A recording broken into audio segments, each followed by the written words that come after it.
to the container chat with Mojo and Jessica.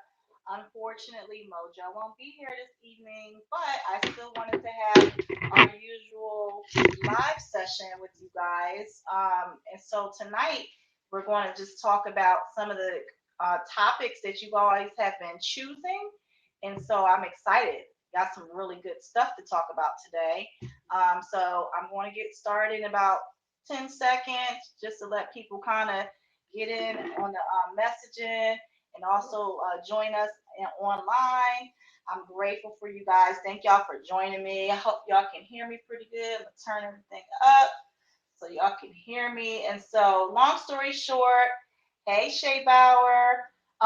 Tonight, we're going to talk about a couple things. So, someone asked about how our companies have been progressing during COVID. So tonight I do want to share with you some tips and tricks because even though we normally talk about specifically, container stuff, I think it is important for you guys to understand how to pivot during this time.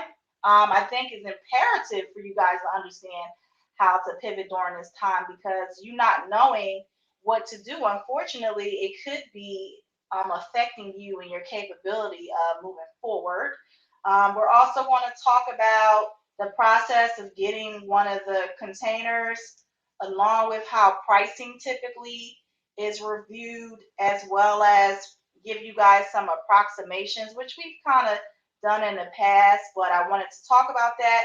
And then the last topic is going to be how to actually buy from us, as well as what companies in the United States or cities in the United States are good for doing these projects. So we'll get started. Welcome to Container Chat with Mojo and Jessica. Unfortunately, guys, Mojo won't be here tonight. She had a family emergency, so I am asking if everybody can pray for her because she's definitely in need of it right now. And so, with that being said, we'll get started. So, for starters, a great question that people always ask us is what makes our companies different from other companies. And I would say the number one thing is our speed to market, along with our strategy and planning. And so, a lot of what we do in regards to how we perform our business practices honestly stem around us being able to do it better and faster. Okay. And so, by us being able to do it better and faster, I always say from a perspective of how can we remain competitive, and the other side to that, doing the better and faster, is also understanding your market enough to be able to have those type of conversations, and also be able to have good vendors, good partners, and a good team. So to answer some of the question in regard to how we were able to survive through this lovely COVID situation, it actually stemmed from, to be honest with you, us continuing to keep our partnerships going. While we were in COVID, we never stopped communication. We would actually check in on our partners. I have no problem sending an email saying, "Hey, how you doing? You alive over there? Do you need anything?" And so, what's very important to us and how we do business, honestly, it just stems from us having those conversations with our partners. So, COVID still was going on, but while we weren't able to meet in person, we continue to have our relationships with our partners. So, what you don't want to do is, because COVID is happening, life is happening, and maybe things aren't working or moving as quickly as you wanted to because of COVID, or maybe your business has even suffered because of COVID. I will say that one thing you have to always keep in mind is that everybody are, they're still people. We're all still human. So during this time, all the struggles that we're going through, don't ever feel like that you're alone.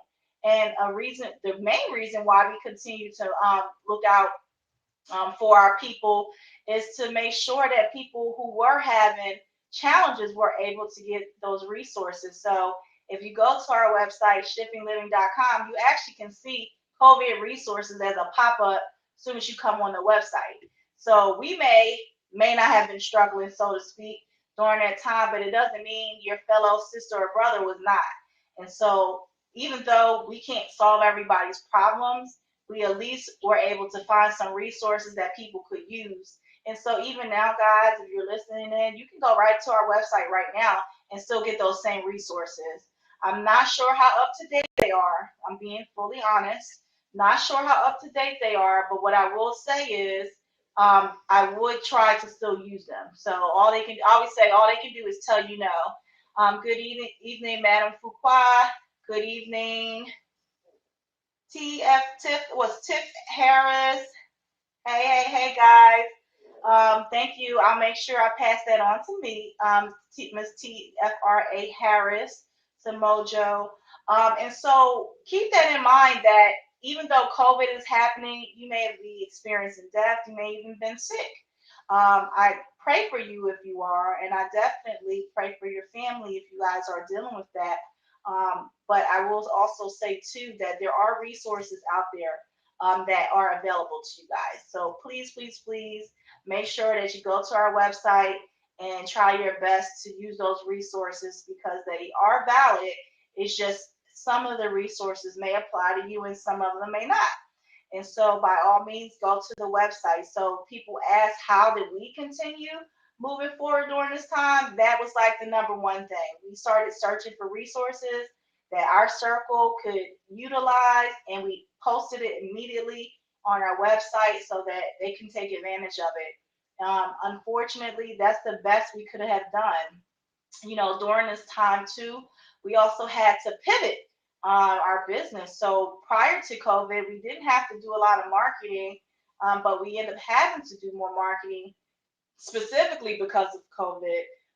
There was a significant slowdown of just interaction between us and our customers, and so we had to come up with a new way to kind of pivot what we were doing in regards to how we marketed and kept our relationships going. And so please do that for yourself if you're in business. Find a new way to connect with your people so that you don't lose that momentum, that love, and that connectedness. And so I hope that answers that question, just how you're doing during the pandemic and how you managed to keep your business going. That was a question from you all. Another question was talking about the process of getting a container and pricing and rough estimates. So I'm sure you guys know that we have mentioned this before. It isn't possible for us to know how much a project will cost until we know an actual address. We actually talked to planning and zoning in your county and also got more information about what you expect to have done for your process. So, for instance, we have people all the time will say, I have land and I want to get this type of house, but that's very vague. And so if you guys really need for us to give you guys like specific quotes in a more accurate way to understand your project, please go to our website and fill out our consultation form, because that is something that I know for a fact is one of the greater challenges, is that a lot of people are still doing their homework. And I respect that and I appreciate that. So while you guys are still doing your homework, keep in mind that our websites have a lot of resources already on there. If I can be frank, our company is not like a shop around type company, meaning you're coming to us because you want to get our quote and then you're going to go to another company and get another quote and then you're going to go to another company and kind of shop around that way. That's not our business model. Most people that come to us are pretty positive about what they want, and they're choosing us as their business partner to do the project. And so what I'll say to that is, if you're using my company, Mojo Enterprises, and I'm pretty sure Mojo's the same way, please make sure that you've done a little bit of research, because unfortunately, this is not the same type of process as it would be if you were doing a traditional build. And even from a perspective of a traditional build, what I'll say to you guys is that a traditional build right now, I was talking to a couple people and they were telling me that in their city that a 2x4 is about $7. And so if you're still doing a traditional build, that is a way that you can kind of shop around, because maybe a competitor, if you're building your home from scratch, a competitor may actually want to compete with somebody to try to get the lowest price, because that's a traditional construction method. That's normal in that part of the industry. But with green construction, it's not really that simple, because everybody's business model is definitely different in the green construction field, but also outside of that, most people, the materials they use are significantly different. So within that green construction space, if you're shopping around, honestly, YouTube is really good. Pinterest is really good. So if you're not really sure what to do and how to do it when it comes to, that construction process using containers or any of that, YouTube and Pinterest is your friend. I tell people all the time, I said, don't be afraid to use, Pinterest and YouTube, because they actually have a lot of really good information on there. And so with that, keep that in mind, that if you're in the process of researching and understanding this process, it's not a good strategy to go from company to company and say, hey, I just talked to Mobile Enterprises. Can you beat that price? This is not that kind of industry. And actually, most of us know each other, and you most likely may get banned from all of our companies. So I just don't suggest that. Of course, it's your business if you want to shop around, but this is not an industry where you can go from place to place and somebody not know each other. Like, the companies are very close. It's a very tight-knit community, especially for African Americans. And unfortunately, this is not one of those spaces where you can kind of just, I'm going to go shop around, so I'm going to call this person and that person. And I do respectfully ask that if you're going to do that, please don't use my name. Don't say I just talked to Jessica in XYZ. That's not a good look, because, again, if we're all in this business together trying to thrive as a group, we don't want people who are going to misuse our business practices to help themselves get ahead. So please don't use my name. If we haven't done business together, even if I gave you a preliminary quote, all of that is fine and good. And there's always probably going to be somebody out there that's going to do business less than us, expense wise. That's fine. Do your thing. I just ask, don't use my name. Just say, hey, I got this quote from this company, because unfortunately, because we're close, people will call me and they'll say, hey, one of your people that inquired about this property called us and said your name. Like, we actually talked to each other. And so I just ask you don't use my name. Love you guys. So back to the quotes and questions. We don't know until you submit a consultation form. Otherwise, those are that's a vague question to ask, because we don't know enough about your project to be able to give you numbers. Someone asked, how do you buy a container, and what companies in the United States can you use for real estate? So we may have talked about this before. I know a couple weeks ago when we first started the podcast, early in the month of February, we had a whole session on that where we talked to you guys and actually had somebody on Clubhouse who was educating us on that container purchase process. So, of course, from my perspective of it is, if you're going to purchase a container, if you can possibly get as much information about that container, do that. So it can start with a serial number, and that container number, you can actually look it up online to see how that container has traveled. You literally can do a Google search for it. It comes right up and tells you everything about that container. Outside of that, if you are able to get the serial number, that's great, because that's also another way where you'll be able to easily find out whether or not when you get that container, if that's the container you order. So that's super important, because a lot of people, these brokers that sell the containers, they're actually online taking pictures off of other people's websites, or they have stock photos, and all of those photos may never be the picture of your container that you're purchasing. And so you want to be careful with that. You don't want to choose a container that you don't know a lot about. It's bad enough you can't physically be there to touch, feel, and see it, but at least from a perspective of serial numbers and even photos or videos, if they will allow it, that can help you be able to get more information about your container. Okay, so remember, if you're going to purchase your own container, that's fine. The other side, and I had a customer ask me this today.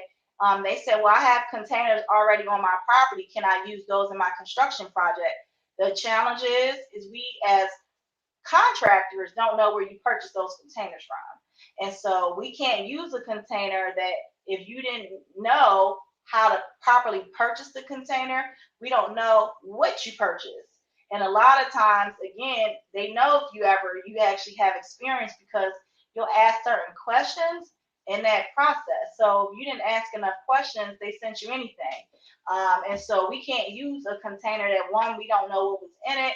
We don't know if it's the proper type for construction. There are multiple types of containers in construction, and if we'll talk about that maybe next one if we get through all these questions from everybody that views us. But if you don't know what to ask, just reach out to us, and we can tell you if you're buying your own container, doing your own project, or using it for storage. And so with that, here's some things to take in consideration. If you have containers already on your property that you think you want to use, or you're considering buying your own, maybe you think it's a cost savings thing. Remember, we buy our containers in bulk, and we're not double charging you or upcharging you when we buy them in bulk and then actually use them inside your project. So keep that in mind. Some people, I don't know if you guys think that we get the containers and then we try to resell them to you guys at a higher price. That doesn't benefit us. And so from that perspective, as long as we're able to get the containers for your project, that's our focus. So we're not going to charge you extra. We're including the cost of that container purchase within your price at the market rate that usually we buy it at. Someone asked if there is testing that can be done on them. I'm not sure what you mean by testing, but you can ask what was in it. And once you get that code off the container, that's how you can do your research too. So not so much can do a test, but if you take the serial number and do that search. So you just do Google search on, they have what they call our container databases. You can take that number off your container, put it in that database, and it can let you know the manifest of that particular container. So I can't say you can do a test. There's no real way to test it, but you can at least know how it's traveling, how it was used, in case something like that occurs where you buy it on your own and need to make sure that you're not, using something that may have contaminants in it. And so let me be clear too. You're welcome, Ms. Harris. Just from a perspective of that, just know that typically they're not reselling contaminated containers. So let me be very clear on that. They're not reselling containers that have contaminants in it. So I want to be clear on that part, okay? Someone asked, how do you actually buy a container? What companies in the U.S. to buy real estate? So I just answered the question of how to buy a container. And remember, the top 3 things are, you want to see if you can get the serial number, if you can get an actual picture of your container. That's really important. And then more importantly, make sure when you're buying that you're buying and using a trackable method of payment to ensure that if the container is not the one you purchased, so if they sent you a picture or they sent you a serial number and you get the container delivered and it does not look like what you purchased based off of the picture or the serial number, you can send it back and actually tell them to refund you, okay? So don't be afraid to use your voice. Don't ever think that you're stuck with something just because they bought it there. In fact, we've had times where we told them, don't even bother taking it off the truck. We ain't using it. So don't be afraid to use your voice with this, okay, guys? As far as, I guess they meant counties in the United States for real estate. Here's what I say. And so as you guys already know our method, we choose the areas that nobody wants to live, play, and work in for the same reasons people don't want to live, play, and work in them. They are considered undesirable. But the same time, we choose those areas because when they get their facelift by the container usage, it actually is a beautiful thing to see unfold. And so this is why we don't use those, what they call, so in real estate, you got an A, B, C, and D area. A and B are your top two. So that means those are the two areas that people typically flock to. Real estate investors want turnkey properties that as soon as they get it, they may get some kind of equity, or because it's a more highly desirable area, they can get it rented out quicker. But we focus on the C and D areas for the exact reasons that they actually focus on the A and B. We don't see any areas bad, and I know that's counterintuitive because a blighted area that has 80% blight, it's just ugly on the eyes. But the minute and you replace that blight with a container, it gives it an instant facelift. So that's how we view it, and that to us is how we make it more desirable, and that's also how we're able to do turnkey processes for investors who are looking at some of our projects. And so with that being said, to answer this specific question, I would say from a perspective of it's a preference. So I don't feel like there's any one place that does not have the capability to be turned around, if that makes sense. And so because there's so many areas that can be turned around, why would you not choose one that you can easily penetrate? An area that doesn't have competition, like I mentioned, those C and D areas, and these projects are ideal for somebody who wants to get into the real estate game. And so what I would say is, if it's country or city or county specific, ask yourself, what is the change that you want to see in a certain area? And that's how you choose your area. Okay. So it doesn't matter if it is an A or B area. Just remember, if it's a C or D, you're probably going to see a much greater impact than you would in an A or a B. Another thing to keep in mind too is from a perspective of being a real estate developer. And so what a lot of people don't realize from a real estate development perspective, I don't encourage you to say, oh, I want to build 100 houses. Even though you may choose a city, county, or a country that kind of fancies you, keep in mind that you have to get community buy-in regardless of where it's at, even if it is an A or B area. You want to start with something small, so you do one model project.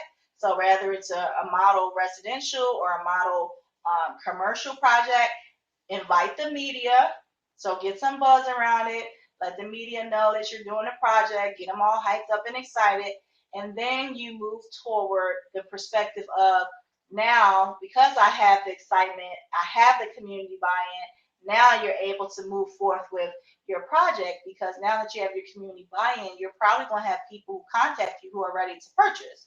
And so now you can pre-sell your project versus the other way around, where you're, raising crowdfunding or getting a loan and doing all these things, not knowing if someone even wants to buy from you. Remember, in business, y'all don't know my other life and my other businesses, I'm a consultant. People do business with you because they like you. They don't do business because you got a container project or you chose a good area or you chose a growing area. They don't care about any of that. They don't like you, they're not going to do business with you. And so this is too why you start small and then you work your way up to larger projects. So I don't encourage anybody to just jump in, even if it's not traditional. If it's not green or if it's not a container project, keep in mind that it can be very costly to choose a project. Sorry, dog's having a nightmare.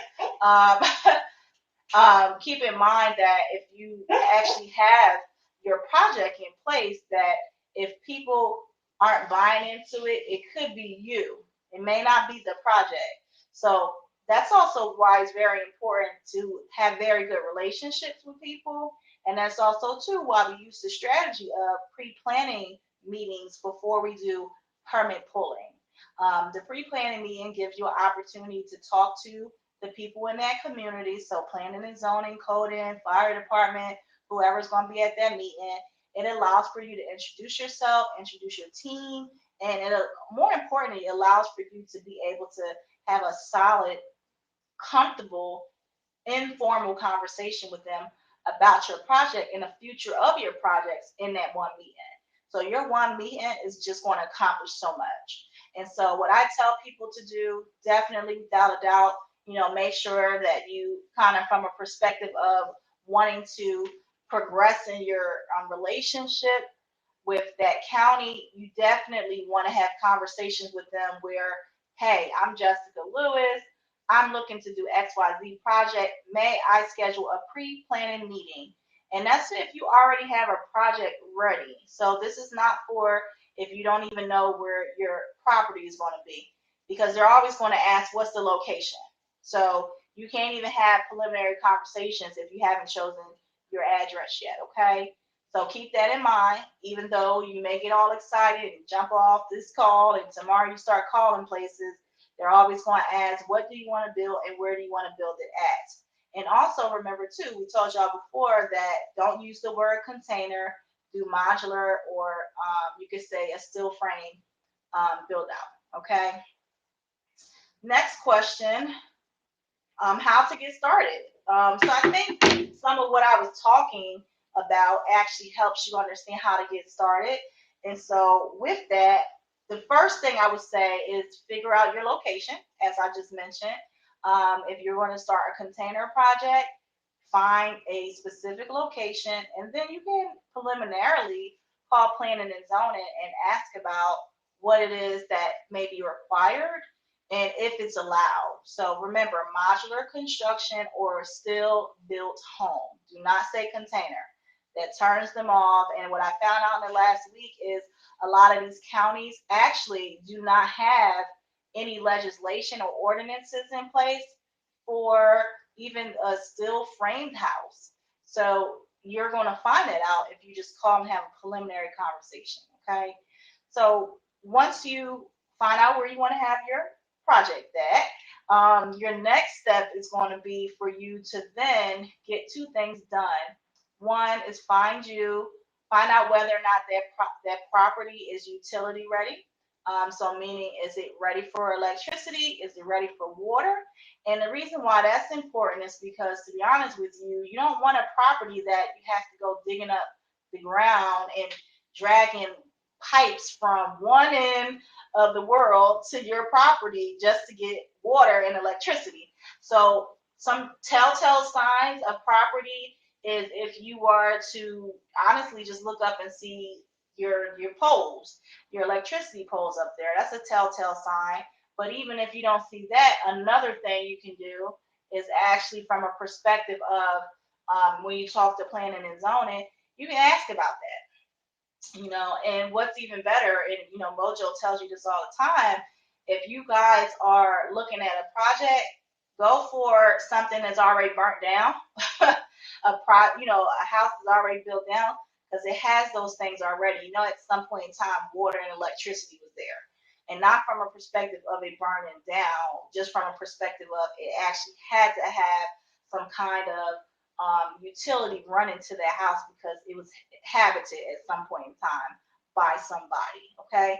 So keep that in mind. And once you choose your land and once you choose your whether or not it has electricity and water, that is a big cost savings, the electricity and water side of it. So sometimes if you don't know, it's costly to do groundwork, it's also costly if it's raw land, when you have to dig up roads and all that stuff. So a lot of people who may be watching this, you may actually want a rural development. You may want to be out in the county, as they call it, or out in the boondocks. And if you want to be out in the boondock, that's something to think about, that if that location you choose is not close to a utility, it's going to cost you extra money to find a utility and bring it. And not just that, you have to do septic. So that's your toilet water and toilet flushing and all that. There's so many extra things you have to do. It's just easier if it's already on the property, okay? And so from your land and your utilities, the next thing you have to do is a Geotech report, or it's called a soil report. So the soil report, people always ask, what's the soil report? The soil actually tells us how water travels through your property. So you're probably wondering, why is that important? Well, it's mainly important, guys, because if you have a property that is I would say like swampland, meaning water just sits there and just never really settles, then that's not an ideal location for a container. And so you don't want something where water doesn't dry up quickly or it doesn't go back into the earth's crust, so to speak. You don't want something where it's just sitting, water just sits on your property. And I've seen a lot of places like that because there's not enough drainage or because it may be a heavy rock area, meaning the subsurfaces of that land have a lot of rock in it. And some people too talk about from a perspective, yes, the real speaker says wetlands. You don't want something like that.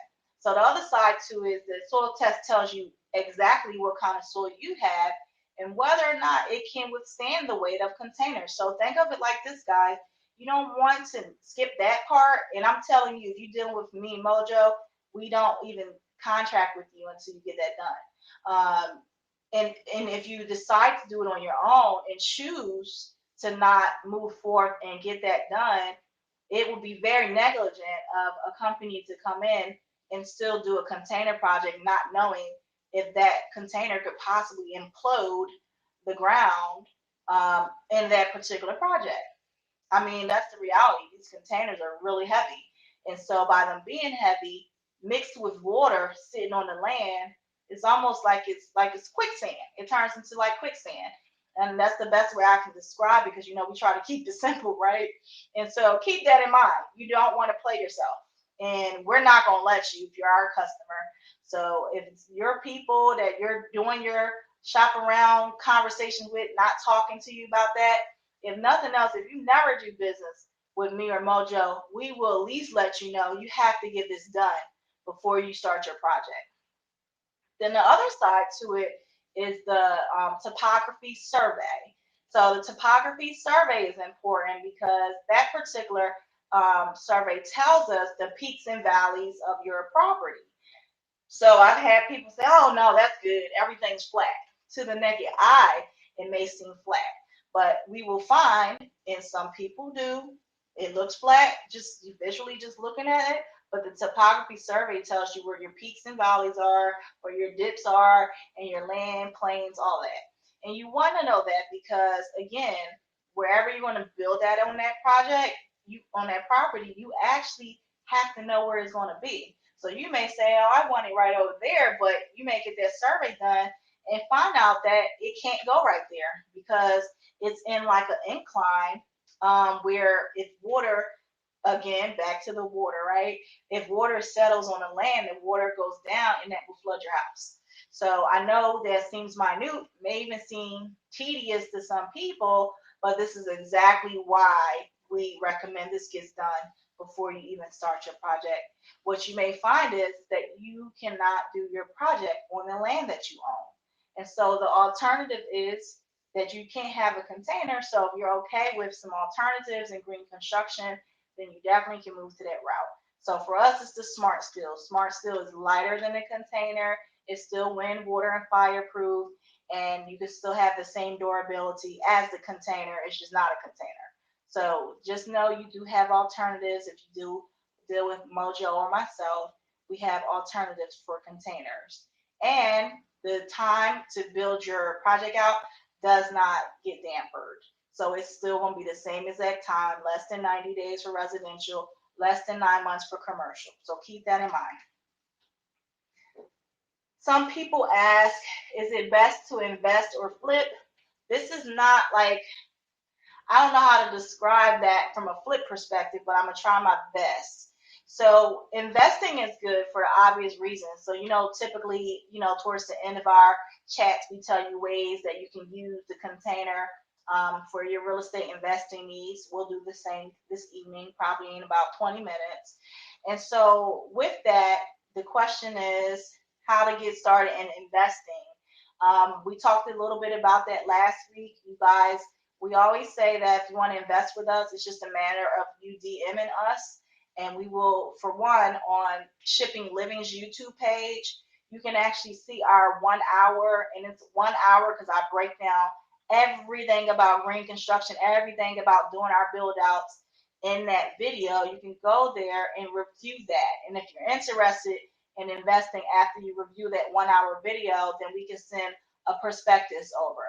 We are not interested in anybody who has not reviewed that video. And I'm being honest because from our perspective, if you can't take 1 hour to review how we do business, then after that, you can't possibly want to be in a long-term relationship with us if you don't even want to take 1 hour to watch our video.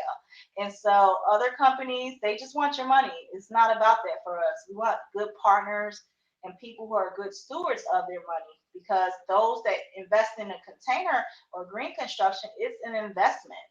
It's not just, oh, I'm about to buy a house and flip it. It is an investment, because green construction, everything about it is different. And so with that being said, to answer his question, to get started in investment, if you want with Shipping Living, you go to our YouTube channel and you can look up, search Shipping Living or Mobile Enterprises on YouTube and be able to find our 1 hour video. And it's called International Investors United, because we do not just do projects here in the United States, we do a lot of projects in Africa as well. And so with that, flipping, here's how I can best maybe to describe flipping.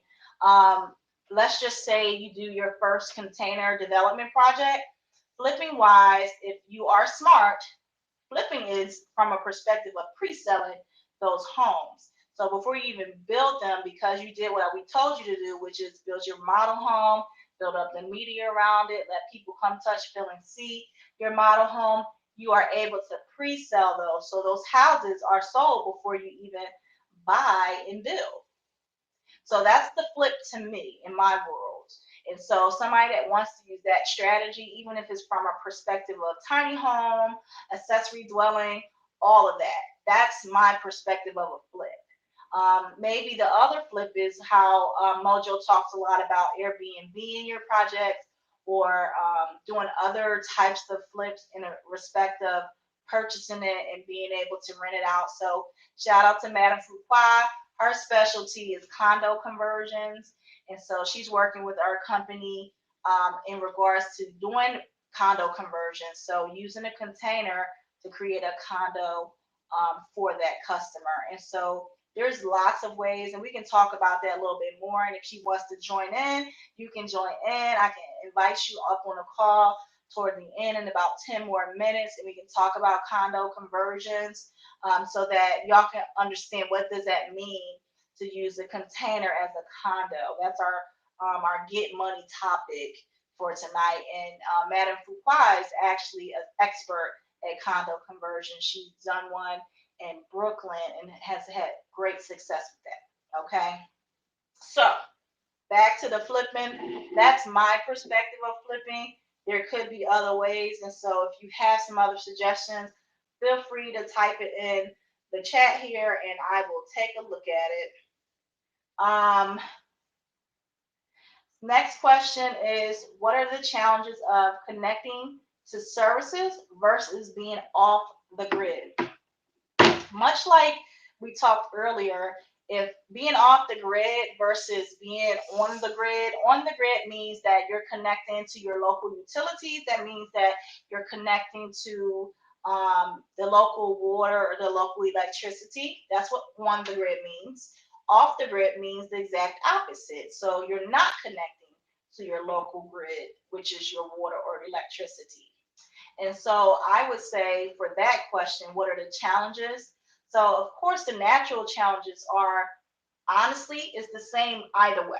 So you may connect to the grid and then something happens and now all your utilities are shut down, much like a lot of people experience in Oklahoma and Texas. Then you got the other side where if you don't do something right on your property, you may be off the grid and out of electricity and water. And so those are just some things to think about. Honestly, that's the only real challenge that comes to either one. So either your information on your side may not work in, or your projects or your water, electricity, however you plugged it into your project isn't working. On the other side, you may be connected to the local utilities and that may not be working. So those are both lose-lose situations to me. I feel like, from my perspective, if you're not able to access your water and electricity, paying for it or not, on grid or off grid, I feel like that's a terrible challenge to have because, you know, us spoiled Americans, we so used to having our stuff that we would be in trouble if we didn't have no electricity and water. And that's too why we, you know, talked about emergency preparedness, because we can't assume, even if we're on grid, that everything's going to work perfectly. As you're seeing for climate change, there's so many things that's happening around the country that unfortunately you cannot control. And so keep that in mind. And you're welcome, Miss Harris. She said lots of great information. And then from a perspective of green construction, in regards to off-grid options, I'm not going to go deep into that today. You can just type in off-grid living and all kinds of things come up, from toilets to your pump, so all your plumbing stuff, your electrical stuff, and everything in between, heating, air, all of that. So there's a lot of options out there. Again, to me, it's about preference. So I wouldn't say it's a pro or con in those situations. It's all about what do you want. And so in my preference, I probably will be off grid. So you guys know I'm building my house. Part of it's above ground, part of it's below ground, and the below ground part is actually has generators and all kinds of stuff in it. I'll have underground grow pods, everything, because when the apocalypse is coming, y'all keep playing around thinking this apocalypse is not coming. Don't come knocking on my door, because if you ain't got no password, you cannot come in. And y'all think I'm playing. Well, I'm dead serious, okay? Next question says they want to know a few things. So, what is the law for existing buildings? And then, if you're building for Airbnb rentals, how many containers can you put on each acre? And also, who do you recommend for finding detailed building plans? So, a couple things. Ms. Harris, we do work with solar. Thank you for that question. We have some solar partners who can help and assist for people who want solar energy. To answer these questions here, what is the existing law for existing buildings? So they went a little bit deeper. So they wanted to know how to take a roof off, the roof and a back off an existing structure and setting a container home in there. I'm assuming this person is, talking from a perspective of what they call our add-ons. And so with an add-on, it's much like your traditional build-out, where you would have your project, your home, your existing home, and maybe you will open up a back wall where you can now connect the new home onto the old home. Or another aspect is from a respect of an accessory dwelling unit, where you can just add a walkway to the new structure. So add-ons can be both ways. So I don't know specifically what this person was asking about, but that's a great question. So you can do an add-on from a perspective how you do traditional build out, where you open up the back of the house and add a container onto it. But you also can do it too from an accessory dwelling unit and be able to add a walkway that connects you to this additional building. So then the second part of the question is, if you're building Airbnb rentals, how many containers can you put on each acre? Now, this is an excellent question, because I have people who want multiple units, and what you all need to know is that it depends on the county. So for instance, let's say you want to build a tiny home community. For one, you have to ask yourself, what does that mean to you? Meaning, how many units would you like to have on your property? From there, that's where the planning and zoning conversations have to come in at, because if you don't ask how many houses are supposed to be had per a certain amount of space, as far as the height and the size. So 3 questions you always have to ask: how large does the unit have to be? Are you allowed to do multiple floors? And how much space needs to be had in between each unit? Okay, so a lot of people don't know to ask that, and you may want to build, even if it's a traditional built house, this stuff does not apply only to tiny houses. It's for traditional built houses as well. So what that means is when you ask that question, they'll let you know exactly how much space is supposed to be in between each house. So tiny home, let's say most tiny homes are less than 700 square feet. So tiny home one, if it's 700 square feet, they may say per tiny home, it may need to be, I don't know, maybe 2,000 or 5,000 square feet. So for each one home, it has to be 5,000 square feet specifically sectioned off for that one unit.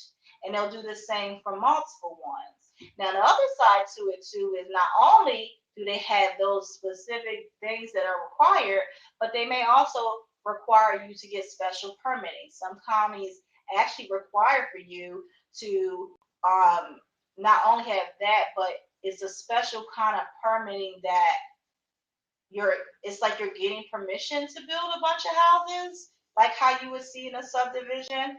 And so rather the tiny home or regular home, they're gonna give you all the layers to that process, whether it's one unit per certain amount of square footage, and then you go into what size the unit can be and all of that. And then it also tells you how many you can do per acre. So to answer this person's question, honestly, it depends on the unit, it depends on the county, and it depends on what that local ordinance is in regards to having subdivision and building out multiple units. And then the last question, who do you recommend for finding detailed building plans? Now, here's a good strategy. If you don't want to pay an architect, um, and I'm just talking from a preliminary perspective, most counties require you to get stamped drawings. So you can't really skim out on this piece.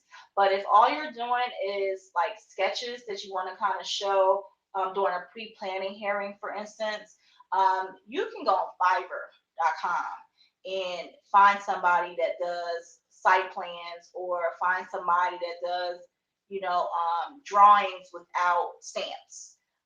Because really it's just a pre-planning hearing, and this is not the same document that you're going to use to pull a permit. So keep that in mind. And the reason why you can use it as a preliminary option is because it's unofficial. You cannot use that same document to give to a general contractor and tell them to build you a house. You have to get architectural drawings. Remember, in this container world, you have to have a mechanical and structural engineer, because they will let you know the inner workings on how the container needs to be cut, how it's supposed to be stacked, if it's going to be stacked, if it's not going to be stacked, exactly where to place it. So it's a lot that goes into that container process. So you can't skimp on that side. However, to save you some money, just to see if your county is going to approve your process, you can use Fiverr. And I think you can use something like maybe CAD or renderings, like 3D renderings or something like that. You can do a search for that, and they can help with that. So keep that in mind. It's just a preliminary thing. You can't use it officially to pull permits, but if you want to have a conversation, because some people come to us and they don't know where to start. But if you go on Pinterest or you go on YouTube and you want to see your stuff in action, that's a great way on Fiverr to be able to use and have a way to show the actual architect the type of design you want, or a general contractor the type of design you work. I had a customer, I think she used 3D Home or something like that, and so she was cool with it. Like, she sent me the walkthrough, the video walkthrough of her house and how she wanted it, and it was cool because when she did the design on the website, it showed me exactly where she wanted everything to be placed, and it was cool. I just thought that was so clever. But there's software that you can use online to do that, or you can just go to Fiverr. And this is a great way for the company that you're going to use for your project to show them what you want. And so it's cost savings. Usually it's under $100, and you can go on there and they'll be able to help you with that. So I hope y'all found that helpful, because that can save you a lot of talking when you're trying to explain to your contractor how exactly you want to get your project done. And so that was the 3. So what's the law for existing buildings? How does Airbnb work? And what do you recommend? Who do you recommend for finding detailed building plans. And okay, somebody asked, and we're wrapping up in about 9 minutes. Fiverr.com, Fiverr.com. It's a freelance site for anything. So if you need business plan written, go on there. You need the renderings, you can go on there. It's a cool site. You may need, marketing done. They do everything on Fiverr. It's a freelance site. Someone asked, did your level of thinking outside of the box come along as you were in the container game? Yes. And so once you find value in how to use the container for your project, you're welcome, Ms. Harris, for your projects. Once you find that value, it's going to pretty much lead you in the right direction. So everybody gets into the container game for different reasons. And for me personally, it was because I'm a green girl. I do recycle. I drive a Tesla, and I'm very cognizant of how to use vehicles, whether it's a human vehicle, a traditional vehicle like a car, for my everyday hands that I use for recycling. I was the first person in my family recycling. I'm the only person on the block recycling. I get mad because in my city you can't recycle. And so to me, that's important. So that's why I got into all of this. For me, that hit home for my personal preference. I'm a green girl. I'm very big on recycling. Whereas some people get into it because they understand all those other benefits, meaning time to market, meaning durability, meaning cost. All those different things are important to some person for one reason or another. So my outside of the box thinking came from doing something different. A lot of people with their container projects, they build the same type of container over and over. We don't see that as a challenge. Our customers come to us for custom made houses. They may show us a picture that looks like something else, but it's still custom to them when we're done with it. And that's what makes us unique. A lot of people use cookie cutter designs, even on our website. If you're on there, both mine and Mojo, you'll see all that stuff there, but those are just reference points. You could actually use to whatever design you want, colors, finishes. You're welcome, She Bauer, anything you want. And so with that, I'll say that thinking outside of the box will allow for you to maximize your use for the container or green construction in general. And so that's how we're able to get to where we are, because to be honest with you, we didn't want to be like everybody else. We didn't want to build like everybody else, and we wanted our customers to have unique experiences. So people ask, well, Jessica, can y'all put more stuff on the website? But putting more stuff on the website isn't going to help you with your vision. You have to know what you want in order to get what you want. And so with that being said, if you're considering doing a container project, don't use our website as your point of reference, other than just the informational stuff is on there. But as far as like a project in particular, finishes, things like that, every customer that we deal with is different. And because of privacy reasons, not every project we do is actually on our website. And so that's why I tell people use Pinterest, use YouTube. It will allow for you to find all kinds of beautiful designs to help you have a reference point for you to be able to move forward with your project type. So if you say, hey, Jessica, I saw this nice looking house on XYZ, here's the link. And then typically we can duplicate it if that's exactly how you want your house, but we'll ask more questions so we can make it unique to you. And that's what makes all of this special. So with that, Madam Fuqua, do you want to join us for the last 5 minutes so that we can talk condo conversions? So if you're still here, I would happily invite you on so we can talk about condo conversions. Please let me know if you're still here.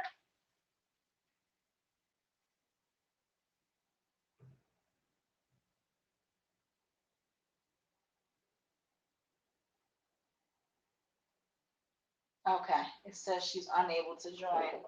So the money making tip, how do you make money off of the condo conversion for containers? For starters, think of it from a perspective of home ownership. So condo is a form of real estate that people purchase for permanent acquisition for them to live in. The difference, honestly, between an apartment and a condo is that you own your unit, whereas you rent your unit if it's rentals, right? And so for a condo conversion, what I tell people is if you're looking to find a way to sell units, smaller units, by the way, because not everybody wants a big house to live in, but not everybody wants a tiny home in a perspective of a multi-floor or multi, a lot of complexities with their project. But a condo conversion would be a great option. So condo conversions are good because they are maybe a single family home, it may be a studio, maybe a 1 bedroom, 2 bedroom, however large you want it to be. But a condo conversion actually allows for you to use that unit as a permanent sale. So Airbnb is permanent rental, right? So if the housing market ever messes up again, where they shut you down again, your Airbnb is going to be gone, right? However, with the condo conversion, not so much. Condo conversion means that person permanently lives there. They're not there temporarily. And that condo conversion will also allow for you to be able to easily use that as a residual source of income, because as long as that condo has a mortgage on it, they will always be paying. However, you still get paid from them even after they pay the loan in full, because there's always some kind of homeowners association fee, because they're paying for the convenience of an apartment type living where you cut their grass and you maintain all the common areas, but that unit is their responsibility 100%. So from a condo conversion perspective, great option when it comes to using it for your projects. A lot of people don't even realize, hey, if I have a condo conversion, it's easy for me to be able to use it and not even have to worry about from a perspective of, do I have to go on the inside, the four walls of that unit? You don't. It's fully the responsibility of your condo mortgage person, whoever that tenant, so to speak, is, and not really a tenant, they're a homeowner. And the mortgage is carried out just like a traditional mortgage or traditional home is. Only thing is just a smaller unit. Keep that in mind. That's still residual income, much like the Airbnb, but now you got guaranteed payments every month for however long you had that mortgage with that person for, right? So I always look at it like, hey, how can I get the most out of my project? That's a perfect way, a condo conversion. So, with that being said, we are at the end of our hour, and I know I was looking boring and down, but my allergies are a little crazy today, guys. So my energy level is about that short. Normally, y'all know I'm all smiling, I'm all happy and stuff, but I am definitely trying to get through these allergies.